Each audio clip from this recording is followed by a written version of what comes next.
नमस्कार, आप देख रहे हैं द न्यूज जालौन। मैं हूं आपका अपना देवेश।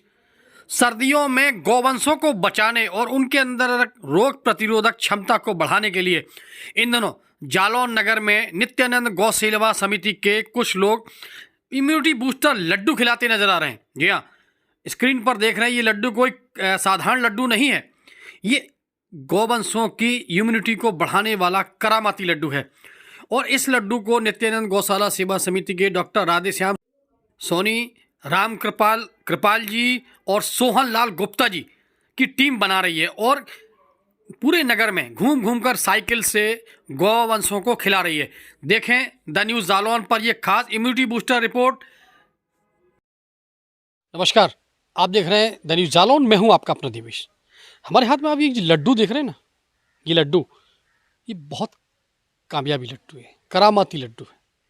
वैसे तो कहा यह जाता है कि आदमी को उसकी इम्यूनिटी बूस्टअप के लिए घर में कभी अलसी के लड्डू, तो कभी आटे के लड्डू, तो कभी पावर बूस्टर के लिए जो है काजू किशमिश बादाम मेवा के लड्डू बनाए जाते हैं। लेकिन क्या आपने कभी सुना है कि गायों के लिए, गौवंशों के लिए लड्डू? जी हाँ, आज द न्यूज़ जालौन पर खबर ऐसी ही है कि जो गायों से संबंधित है, यानी गौवंशों से संबंधित है। ये लड्डू जो है ये गौवंशों को इम्यूनिटी बूस्टअप करने के लिए बनाया गया है। हम सर्दियों में होने वाले अन्य जो रोग हैं उनसे बचाने के लिए ये इम्यूनिटी बूस्टर लड्डू, आजकल ये लड्डू बड़ा वायरल हो रहा है। सोशल मीडिया पर भी ये लड्डू इस समय वायरल है। इस लड्डू की क्या खासियत है, क्या इसके अंदर मिलाया गया है और इससे गायों को या गौवंशों को क्या लाभ होने वाले हैं, इसको लेके आज द न्यूज़ जालौन पर लड्डू विशेष ये खबर है। और इस लड्डू के बारे में हमारे साथ नित्यानंद गौ सेवा संस्थान से हमारे साथ सोहन लाल गुप्ता जी जो हैं जुड़े हैं हमारे साथ, और राम कृपाल जी भी जुड़े हैं। राम कृपाल किसी पहचान के मोहताज नहीं हैं। हम आपको पहले भी बता चुके हैं अपने चैनल के माध्यम से कि इन्होंने श्रीमद् भागवत गीता का हिंदी रूपांतरण गीता सत्सई के नाम से किया था और इनको उत्तर प्रदेश का सुप्रसिद्ध सुब्रमण्यम भारती पुरस्कार भी उत्तर प्रदेश सरकार ने दिया था। तो उनसे भी हम आपको रूबरू कराएंगे इस पूरे प्रकरण के बारे में जानने के लिए। सबसे पहले हम आपको रूबरू कराते हैं चैनल पर सोहन लाल गुप्ता जी से, क्योंकि वो इस समय गायों को ये लड्डू ज़्यादा खिला रहे हैं। सर्दियों में सुबह साइकिल लेकर निकलते हैं और गायों की सेवा में जुटे हुए हैं। तो बात करते हैं सोहन लाल जी से। भैया नमस्कार जी। हमें सबसे पहले ये बताइए कि ये लड्डू जो अभी आपने ये हमने अपने दर्शकों को दिखाया, ये लड्डू आखिर क्या है? ये लड्डू, इसकी माया क्या है और ये किस काम आता है? इसमें कोई माया नहीं है जी। ये सर्दी में जो आवारा घूमती रहती हैं गायें जी, तो वो सर्दी सहन नहीं कर पाती हैं जी।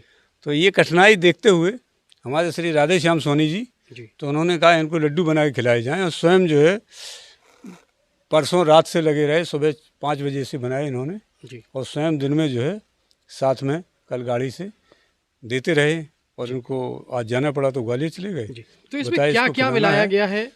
इसमें सौंठ है, अजवाइन है, काली मिर्च है, मेथी है, गुड़ है और ये बाजरे का आटा है और भी आइटम है, कुछ हमें याद नहीं आ रहे हैं। अच्छा, वो भी इसको मिला के। ये गौवंशों को किस तरीके से बचाएंगे?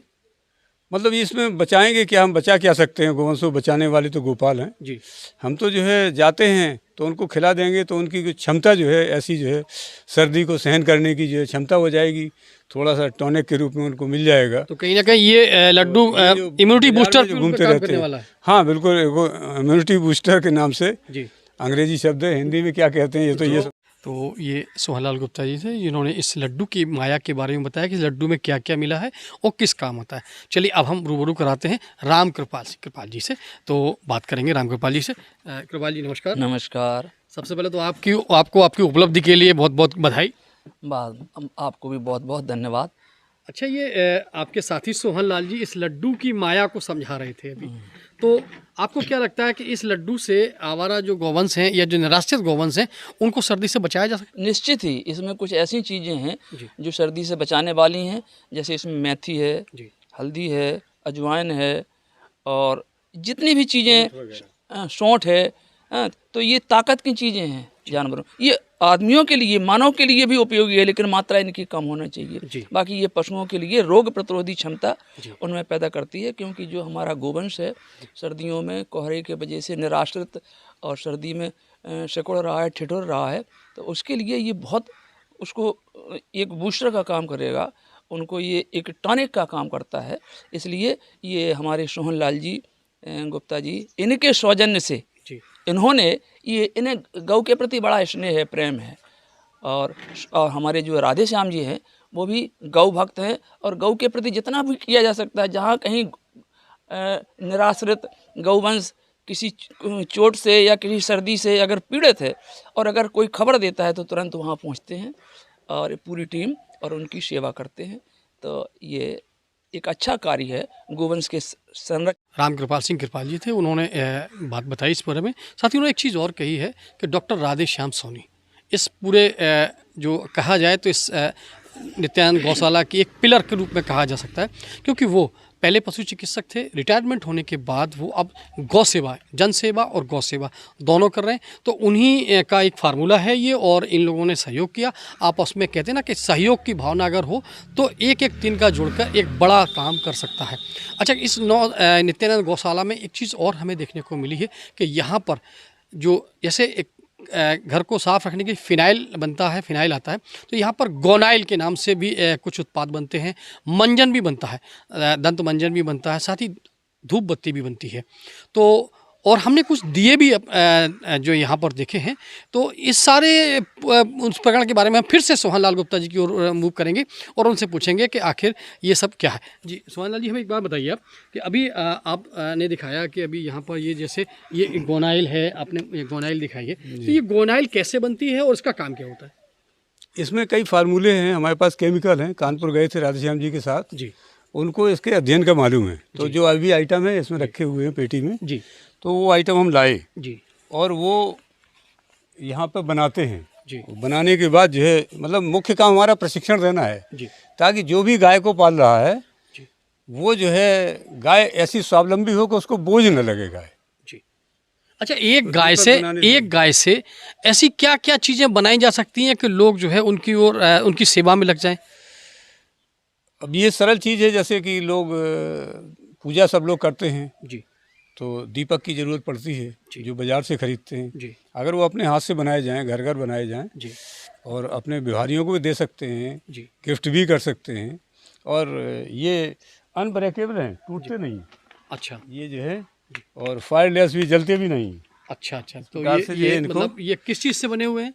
ये गाय के गोबर में थोड़ी सी जो कुम्हार लोग मिट्टी मिलाते हैं उसका मिश्रण किया जा सकता है, या बाजार से जो मुल्तानी मिट्टी मिलती है उसको पिसवा अच्छा, लेते हैं हम हम अपने लोग, हाथ में ये देख रहे हैं उसको धूप जो है बत्ती, ये धूप 20% बत्ती तक भी। मिलाते हैं। अच्छा, ये धूप और बत्ती हम भी जो यहीं बनाई पर्चा गई है? देते हैं उसमें जो है ये लिखा रहता है कौन सी चीज़ कितने परसेंटेज से मिलाती है। ये धूप बत्ती धूप और ये बत्ती भी यही मंजन यही बनता है। यहीं बनता है? जी अच्छा, तो इसके लिए विधिवत प्रशिक्षण भी दिया जाता है? हाँ, बिल्कुल दिया जाता है। हर महीने के पहले इतवार को 1 बजे से लेके शाम को 4-5 बजे तक ये प्रक्रिया 1 साल से करीब 1.5 साल से चल रही है। इसका शुल्क कितना लेते हैं आप लोग? नहीं, शुल्क तो किसी से लेते ही नहीं है। निःशुल्क की व्यवस्था है? हाँ, शुल्क की कोई सवाल ही नहीं है। हम तो ये चाहते हैं किसी तरीके से अगर हम लोगों के कारण गऊ का जरा सा भी हित हो गया तो हमारा जो है उद्देश्य जो है पूरा हो जाता है।